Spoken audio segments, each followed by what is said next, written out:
Nothing is technically wrong with my life, and that's what scares me. Because when nothing is wrong, you're not allowed to feel this empty. I have everything I'm supposed to have: a place to live, work that pays, people who care, routines that function. From any external perspective, I'm fine. More than fine, actually. I'm stable, secure, on track. And yet, somewhere beneath all of that, there's this hollowness I can't name. This quiet absence of feeling that I've been ignoring for so long, I almost forgot it was there. Almost. I wasn't sad. I wasn't depressed. I was just absent. Like I was operating on autopilot while the actual me sat somewhere in the back watching it all happen through foggy glass. I'd go through entire days without feeling anything sharp, nothing that cut through, nothing that made me stop and go, wait, this actually matters. I was functional, but I wasn't present. And the worst part is, I didn't even notice when it started. There's this version of pain no one talks about. It's not dramatic. It's not the kind that brings you to your knees or makes you cancel plans or forces you to ask for help. It's quiet. It's functional. It lets you keep going. And because it lets you keep going, you assume it's not real. You assume you're fine. You tell yourself everyone feels like this sometimes. You rationalize it, you bury it, you move on. But it doesn't go away. It just becomes part of the baseline, part of the background hum of your existence. And over time, you forget what it felt like to not carry it. You forget what it felt like to be excited about waking up, to feel something uncomplicated, to exist without this constant low-level sense that something is off, even when you can't put your finger on what. I think that's the invisible discomfort. The thing that doesn't qualify as a problem because it's not severe enough. It doesn't interfere with your productivity. It doesn't make you unable to function. It just makes everything feel muted, like someone turned down the saturation on your life and you've been living in grayscale without realizing colors used to be brighter. People ask how I'm doing, and I say fine. And I mean it, because I am fine. Nothing is falling apart. But fine and alive aren't the same thing, and I've been confusing the two for years. Fine means nothing is broken. Alive means you feel it when something matters. And I stopped feeling that somewhere along the way. Here's what I didn't expect. Success can numb you just as much as failure can. Maybe more, because failure at least gives you something to react to, something to fix, something to fight against. But when everything is working, when you've built a life that looks good on paper, when you've checked all the boxes you were told to check, what do you do with the emptiness that still remains? I built my life around external metrics, things I could measure, things other people could see and validate. A good job, financial stability, a respectable routine. And every time I hit one of those markers, I expected to feel different. I expected some internal shift, some sense of arrival. But it never came. I just moved the goalpost and kept going. And the thing about comfort is, it doesn't announce itself as a trap. It feels like relief. It feels like you finally made it. It feels like you can stop struggling and just be. But comfort doesn't hurt. It just slowly erases contrast. It flattens everything. The highs and the lows, the risks and the rewards. Until you're living in this safe, predictable middle ground where nothing bad happens, but nothing good really happens either. You stop taking risks because you have something to protect now. You stop asking big questions because the answers might destabilize what you've built. You stop reaching for things that scare you because you've already done the scary part. You survived, you built something, and now the goal is just to maintain it, to not mess it up, to keep everything running smoothly. And in that maintenance mode, Something inside you goes dormant. Not dead, just asleep, waiting. But you don't notice it's asleep because you're too busy making sure everything on the outside stays intact. I started noticing it in small ways. The way I'd scroll through my phone for an hour without actually seeing anything. The way I'd be in a room full of people and feel completely alone. The way I'd make plans for the future that didn't excite me at all. They just felt like the next logical step.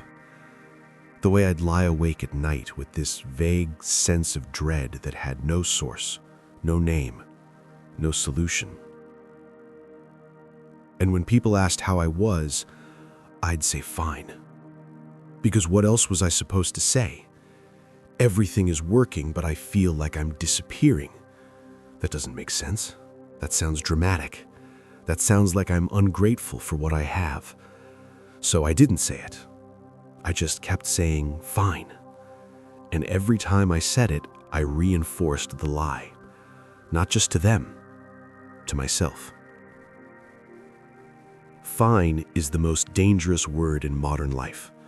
It's the word we use when we don't want to explain, when we don't want to burden anyone, when we don't want to admit that something is wrong even though we can't articulate what it is. Fine is the shield we hide behind when we're too tired to be honest. And the more we say it, the more we believe it, until we've said it so many times that we forget we're lying.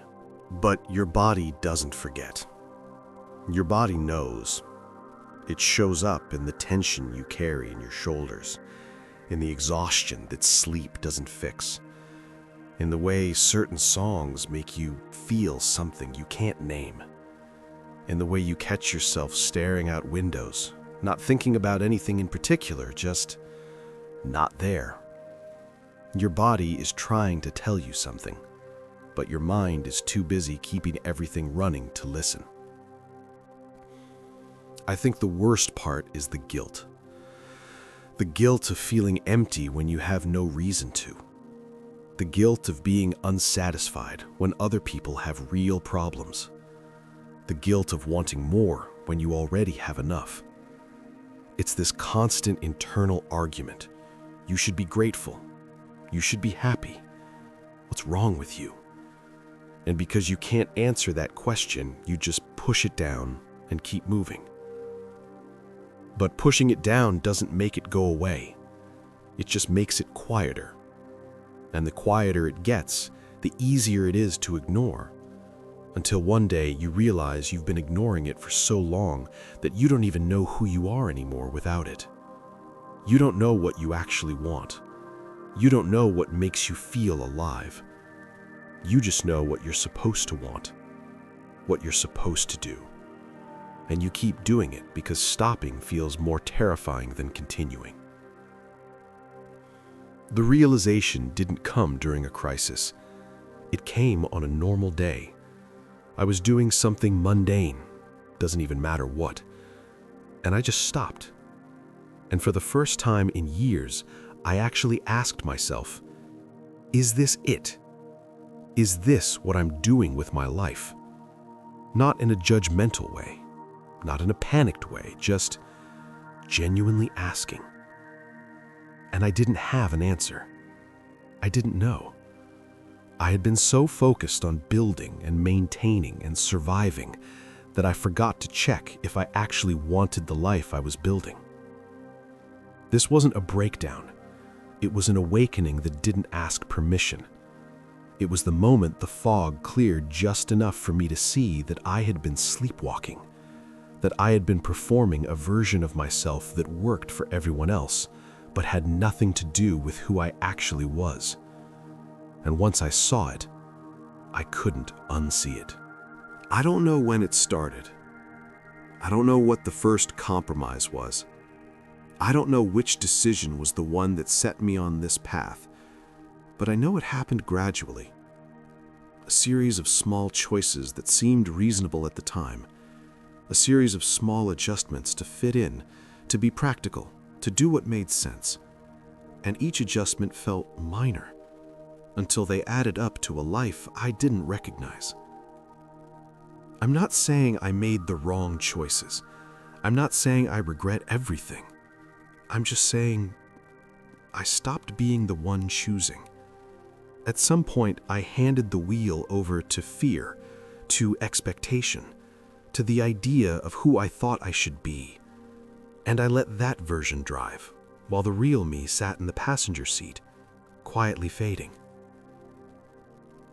And the thing is, no one noticed, because the version of me that was driving looked fine, sounded fine, acted fine. It showed up on time. It did what it was supposed to do. It didn't cause problems. And because it looked fine from the outside, I assumed it was fine on the inside too. But it wasn't. I wasn't. I think a lot of us are living like this, going through the motions, maintaining systems, playing roles. And we're so good at it that we convince everyone around us and ourselves that we're okay, that this is just what adult life feels like, that this numbness is normal, that this quiet desperation is just part of the deal. But it's not. Or at least it doesn't have to be. And I think the first step to changing it is just admitting it's there. Not fixing it, not solving it, just acknowledging that beneath the surface of fine, there's something else, something truer, something that's been waiting for you to notice it. If you're watching this and thinking nothing is wrong but something is missing, then you're not broken. You're just finally present. You're finally paying attention to the part of you that's been trying to get your attention for years. And that's not a crisis, that's clarity. I don't have answers. I don't have a roadmap. I don't have steps to follow or a guarantee that any of this gets easier. But I know this: the emptiness you feel when nothing is wrong is real. It's valid. It's not something you're making up or exaggerating or being dramatic about. It's your life telling you that functional isn't the same as fulfilled, that comfort isn't the same as contentment, that you can have everything in place and still feel like something essential is missing. And maybe that's okay. Maybe that discomfort is exactly what you need to start asking different questions, to start making different choices, to start building a life that doesn't just work on paper, but actually feels true. I don't know. I'm still figuring it out, but I know I'm not going back to pretending I don't feel it. If this feeling has a name in your life, just write present below. You're not alone in this. You're just finally awake.